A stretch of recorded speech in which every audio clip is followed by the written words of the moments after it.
Pardon the interruption, but I'm Mike Wilbon. Tony, the Wall Street Journal reports that executives are getting frustrated with workers who check their phones during meetings. I'm sorry, did you say something? Pay attention. Have you ever seen the cats? The cats videos? They're very funny. No, Have you ever seen those? I've not. Very funny. I don't want to see a video. I just would fire everybody under 50. Because all they do, they got to walk across the street checking their phones. You know what I want to do? You know what I want to do? No, but tell the world what you want to do. You want to run them over as they cross the street? Is that what you want to say? Welcome to PTI, boys and girls. I'm with a maniac. In today's episode, the Mavericks fire Nico. LSU contends it has not fired Brian Kelly. Oh, please. And Jeff Saturday joins us for 5 good minutes. But we begin today with last night's Monday night game, which was a snoozer. There was no score at all in the first half. Ultimately, Philadelphia beat Green Bay 10-7 in what would charitably be called a defensive struggle. The Packers have now lost 2 straight games in Lambeau. Good. The Eagles have won 3 in a row. Wilbon, what does this result say to you about each team? It says it about not just the teams, but the whole league. We can start with the teams. There are no great teams. Mm-hmm. The Eagles may become great again, and this sort of, validate by repeating as champions of the league, but there's no great team in the league. People wanted to tell us that Buffalo was great. No, Buffalo's not great. Detroit looks good again. But what if they run the table? Run the table, then we'll get to that point where they run the table. Thank you for introducing that today. But the Packers are weird. Yeah. And we can stop with the love is MVP nonsense. No. We can stop with that. No. And so the Packers, they have a pretty good damn defense, though. Yes, they do. They can stop you, but they can't score, which is weird for a Green Bay team. Now, I know they've lost their tight end, who was the second most important player offensively, Kraft, on that squad. Yeah.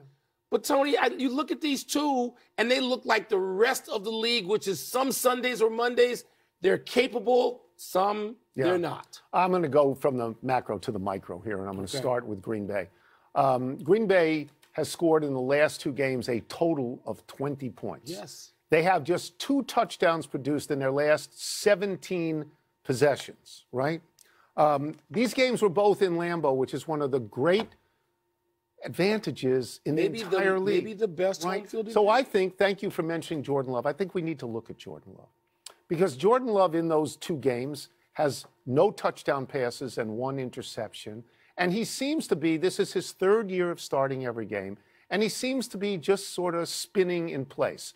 They traded up to draft him, and they thought that he would be in the company of Brett Favre and Aaron Rodgers. And so far, he is not. He's 1-2 in the playoffs, including a 3-pick, no touchdown game against these same Eagles last year. You mentioned their defense, and their defense has allowed in their 3 losses just 39 points. Yeah. Just 39. 13 to Cleveland, 17 to Carolina, and 10. They should have won all 3 of those games. And they... like when Jordan Love looks pretty good, he looks like an above-average quarterback, but he doesn't look special. It's hard to be a special quarterback. Well, even at 5-1-1, you're looking at it thinking, okay, this is where the Packers are supposed to be.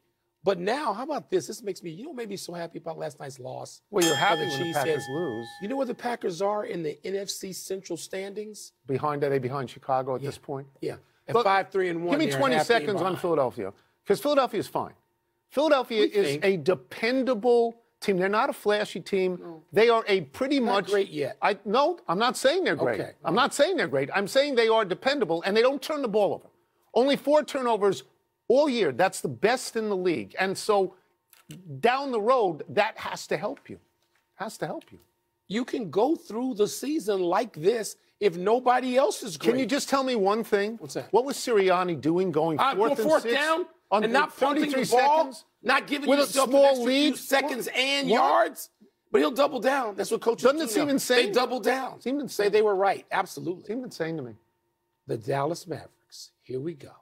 Today finally made the move that Tony's been predicting, obsessing over since February, firing general manager Nico Harrison.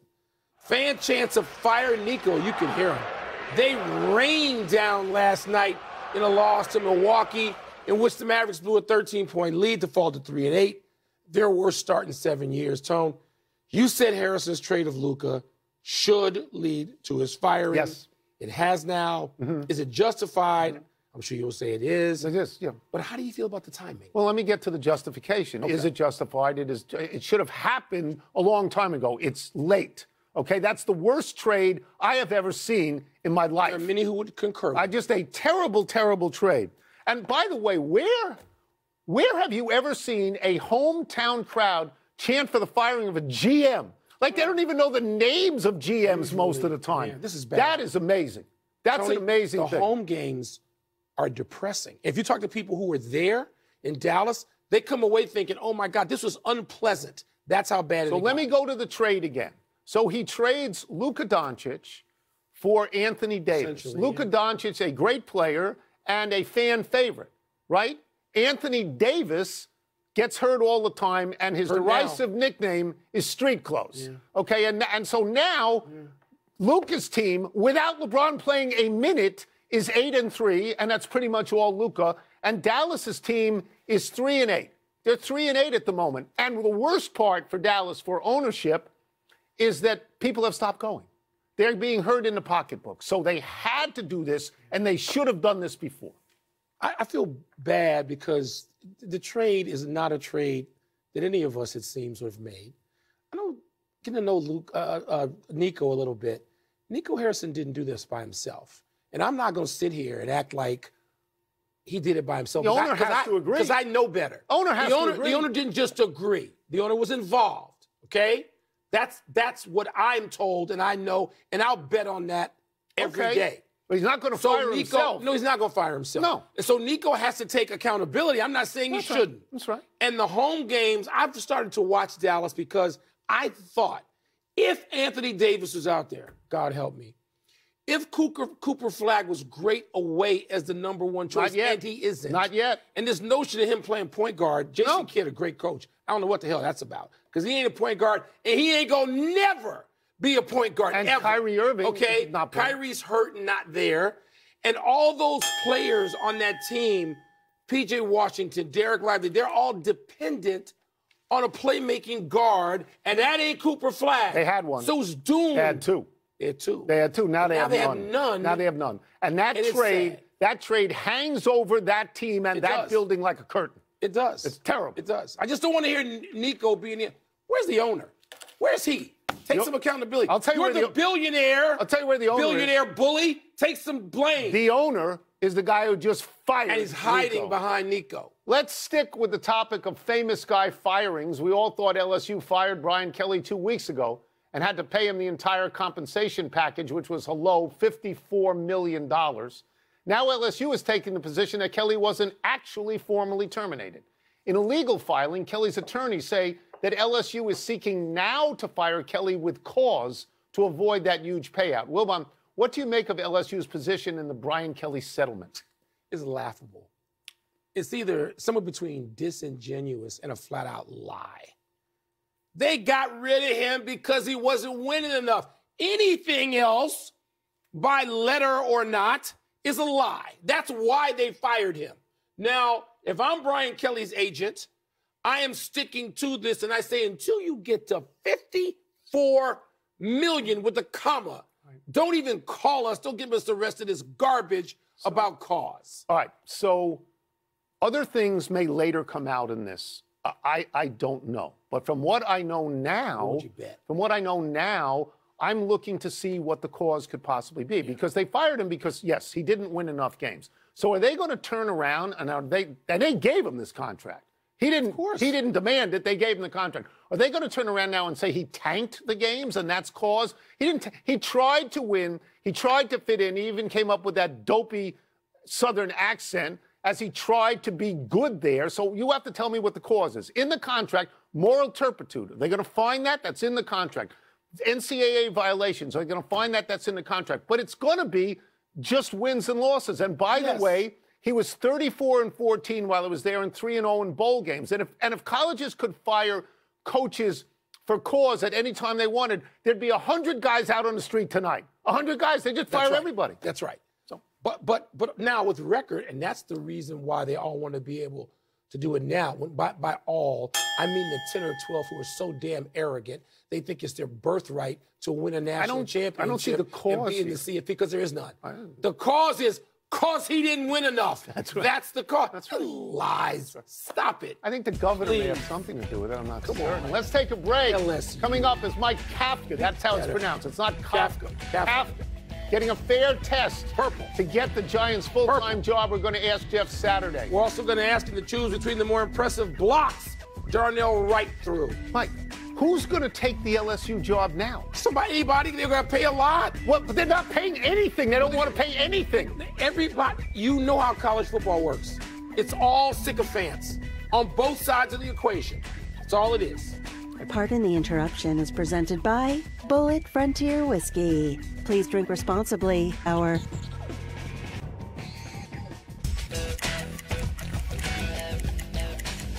Let's dig into the NFL trenches with our great friend, ESPN NFL analyst Jeff Saturday. Here's the first question. I was watching this. Eagles right tackle Lane Johnson got carted off in the second quarter last night, but then he returned in the fourth quarter.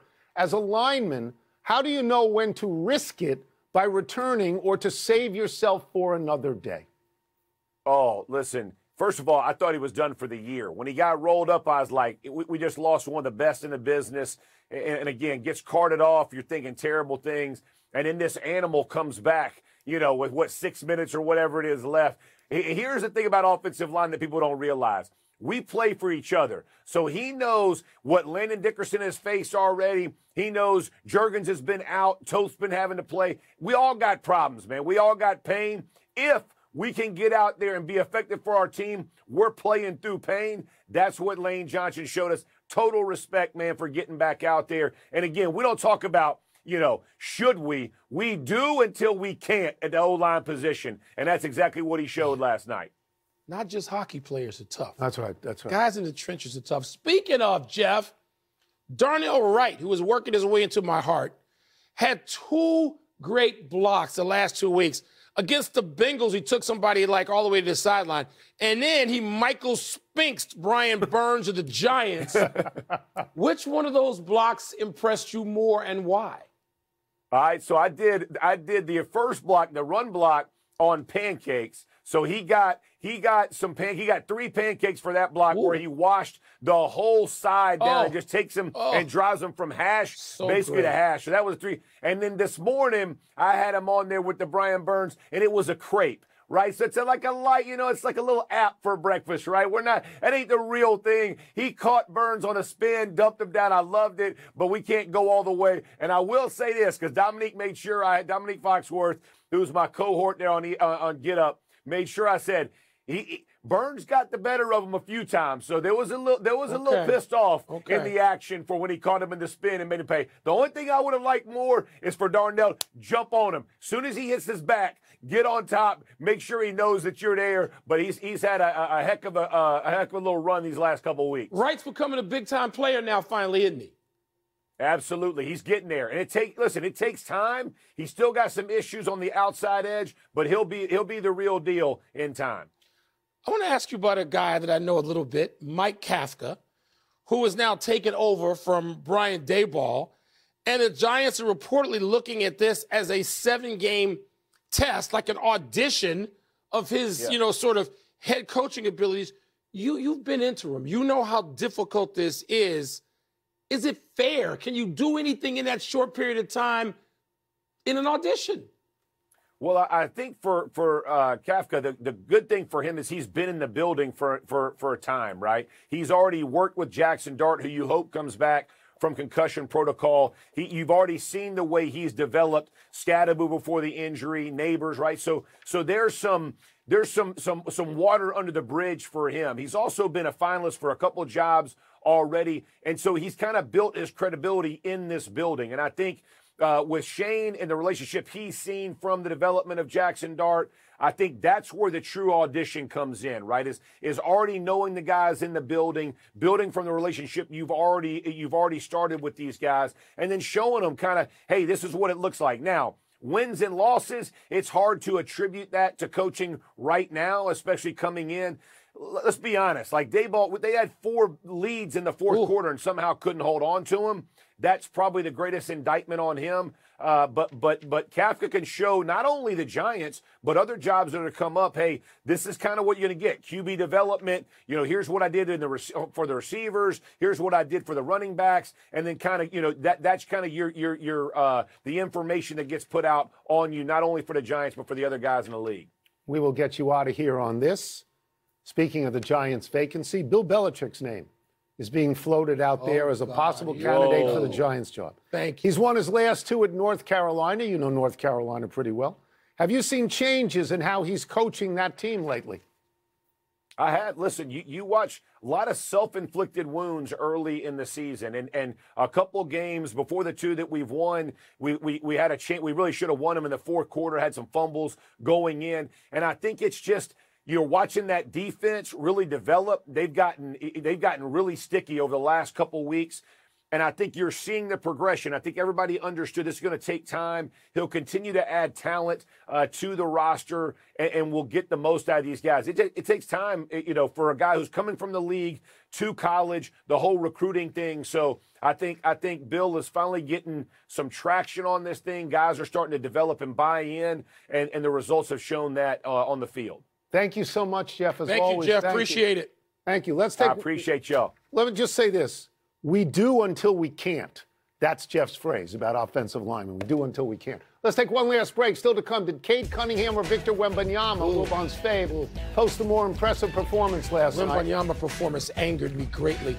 Nathan McKinnon has 9 points in his last 2 games. Is he going to keep the binge going tonight? You know, Kafka's a Northwestern guy. Did you know that? I know. Okay. I was told that. Just making I was sure. told that you would have interest in that because he was from Northwestern.